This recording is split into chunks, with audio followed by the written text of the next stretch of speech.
Teritoryo namin to, ba't kayo nandito? Sobrang dami na naming ibinigay.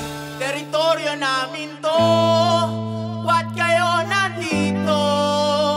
Ito'y tahanan namin, di bibigay. Isang parte ng karagatan ngayon ang pinaglalabanan dahil sa tinataglay nito ng mga kayamanan. Kaya pilit na inaangkin ng mga dayuhan, kaya walang sabi-sabi nila itong binakuran. Pero di tayo papayag yurakan sa ating bayan, lalaban kahit dihado sa bayan na kung sa bayan. Hindi magpapatinag sa barkong naglalakihan, malabong mapaatras, lalaban to ng gitgita. Kahit na mapalubog, hindi mapapasuko. Ganyan ang mga Pinoy lumalaban na merong puso, handang magbuwis ang buhay kung sakaling magdigmaan at mapabilang ang istorya sa magiging kasaysayan. Kaya dapat panindigan atin ito, wag panghinaan, dahil madaming umaasang mga isdang kababayan. Salamat sa mga nagbabantay, kayo'y mga bayani. Tandaan, teritoryo natin ang West Philippine Sea.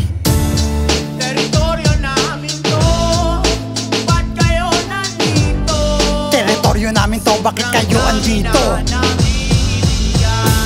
Hindi namin ito ibibigay sa inyo. Ba't kayo nandito? Ba't kayo nandito? Ba't kayo nandito? Ba't kayo nandito?